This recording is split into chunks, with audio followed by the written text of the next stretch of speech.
त्या दिवशी अनन्या एका बाजारात खरेदीसाठी गेली होती.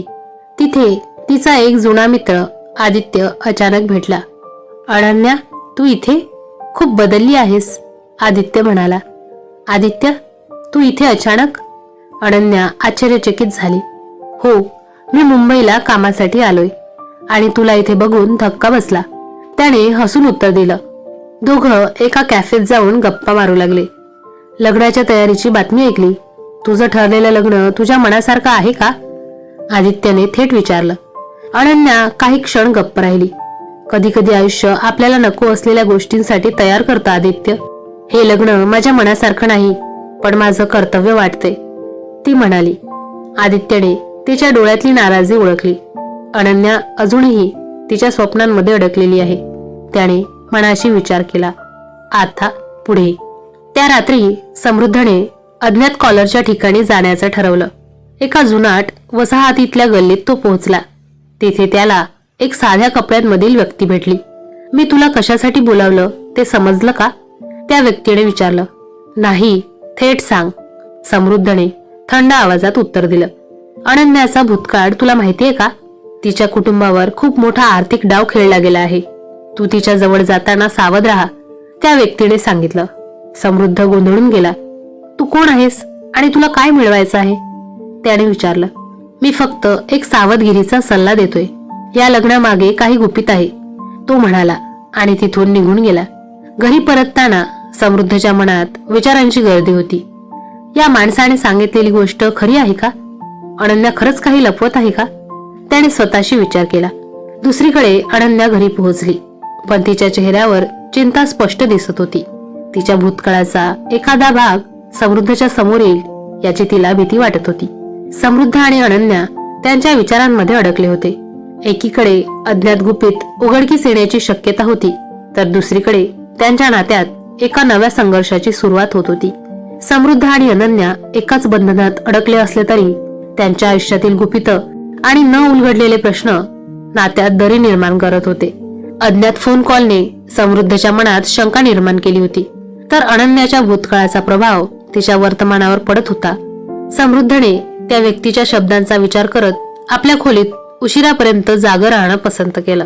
त्याच्या मनात त्या अज्ञात कॉलरचे शब्द घुमत होते. या लग्नामागे काही गुपित आहे. त्याने मोबाईलवर अनन्याबद्दल सर्च करण्याचा प्रयत्न केला, पण तिच्याबद्दल फारशी माहिती सापडली नाही. काहीतरी चुकतंय, पण काय? तो स्वतःशीच विचार करत होता. दुसरीकडे अनन्या घरात स्वतःशीच भूतकाळाच्या विचारांत हरवून गेली. आदित्यच्या अचानक परतण्यामुळे तिच्या आयुष्यात पुन्हा जुन्या आठवणींचं वादळ उठलं होतं.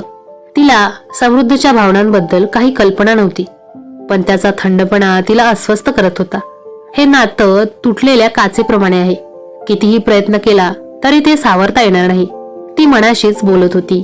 दुसऱ्या दिवशी सकाळी गायत्रीने अनन्याला काही दिवसांसाठी बोलावून घेतलं होतं, जेणेकरून त्यांच्यातील मतभेद थोडे कमी होतील आणि संवाद वाढेल.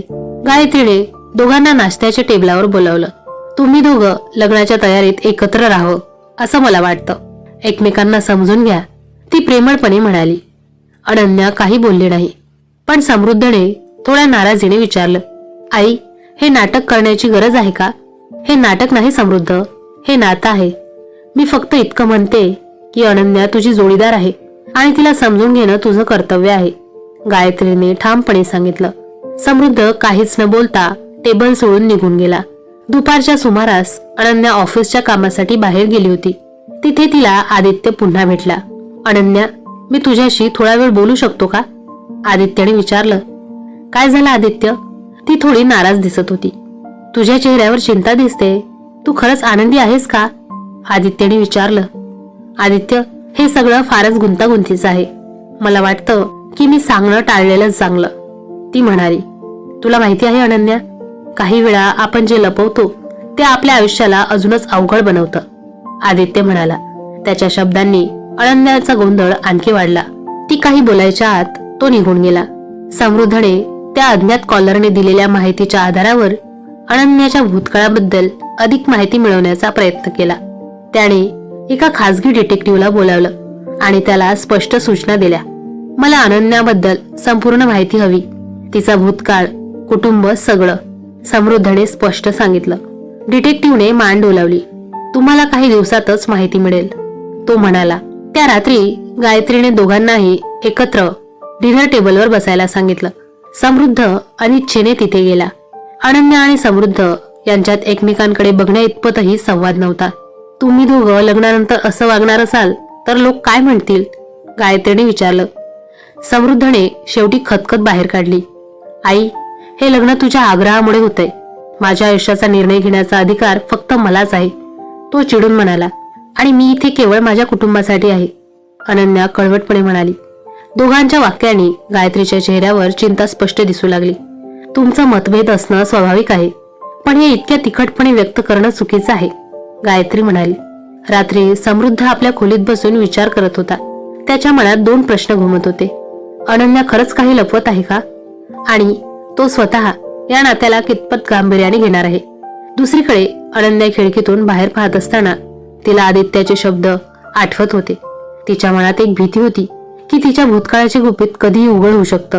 समृद्ध सकाळी नेहमीपेक्षा लवकर उठला. त्याच्या मनात कालच्या अज्ञात कॉल बद्दल विचार चालू होते. त्याने ब्रश करताना आरशात स्वतःकडे पाहिलं आणि एक दीर्घ श्वास घेतला. हे लग्न नको होतं, पण आता हे टाळताही येणार नाही. अनन्या खरंच कोण आहे, त्याच्या मनात विचार घोंघावत होते. कपडे घालून तयार झाल्यावर समृद्धने डायनिंग टेबलवर प्रवेश केला. तिथे गायत्री अनन्याला काहीतरी समजावत होती. अनन्याच्या चेहऱ्यावर अस्वस्थतेचं सावट होतं, पण ती काहीच बोलत नव्हती. आज तुम्ही दोघं एकत्र वेळ घालवा. लग्न जवळ आलं आहे आणि पाहुण्यांसमोर नातं खोटं दिसता कामा नये, गायत्रीने शांतपणे सांगितलं. गायत्रीच्या आग्रहावरून अनन्या आणि समृद्ध एका कॅफेत भेटण्यासाठी गेले.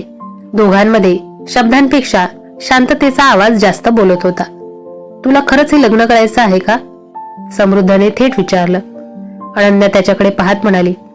माझ्या इच्छांना काही महत्व नाहीये, ही तुझ्या आईची इच्छा आहे.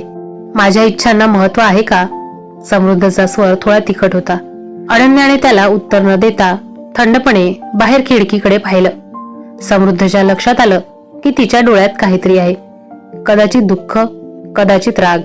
दुपारी समृद्धला डिटेक्टिव्ह कडून एक ईमेल आला. अनन्याबद्दल काही माहिती मिळवली आहे. तिचं कुटुंब आर्थिक अडचणीत आहे. तिच्या वडिलांनी घेतलेल्या कर्जामुळे त्यांचं मोठं नुकसान झालं होतं. अनन्या सध्या तिच्या कुटुंबासाठी सर्व काही करत आहे. ईमेल वाचताना समृद्धच्या चेहऱ्यावर विचारमग्न भाव होते. म्हणजे तिचं या लग्नामागचं कारण कुटुंबाचं भलं करायचं आहे, त्याने स्वतःशीच विचार केला. त्या संध्याकाळी अनन्या तिच्या खोलीत एकटी बसून आदित्यबद्दल विचार करत होती. त्याचं परतणं तिच्या आयुष्याचं गणित बदलण्यास कारणीभूत ठरलं होतं. आदित्य पुन्हा माझ्या आयुष्यात का आला, तिने स्वतःला विचारलं. त्याचवेळी तिला आदित्यच्या संवादाची आठवण झाली. कधी कधी सत्य सांगणं चांगलं असतं. रात्रीच्या जेवणानंतर समृद्धने अनन्याला थांबवलं. तुझ्या भूतकाळात असं काही आहे का जे मला माहीत असायला हवं, त्याने थेट विचारलं. अनन्या चमकली. तुला असं वाटतंय की मी काहीतरी लपवत आहे, ती म्हणाली. शक्य आहे, समृद्धने शांतपणे उत्तर दिलं. अनन्या काही क्षण शांत राहिली. तिने काहीही सांगणं टाळलं. जर मी काही सांगितलं तर हे नातं अजूनच अवघड होईल, तिने मनाशी विचार केला. समृद्धने तिच्या गुपितांबद्दल संशय बाळगायला सुरुवात केली होती, पण अनन्या अजूनही शांत होती. त्याच रात्री त्याला पुन्हा एक अज्ञात फोन आला. तू तिच्यावर विश्वास ठेवतोय, तुझ्या समोरच ती काहीतरी लपवते. तिचा भूतकाळ तुला खूप त्रास देईल, फोनवरील आवाज म्हणाला. तुला काय हवं आहे, समृद्धने संतापाने विचारलं.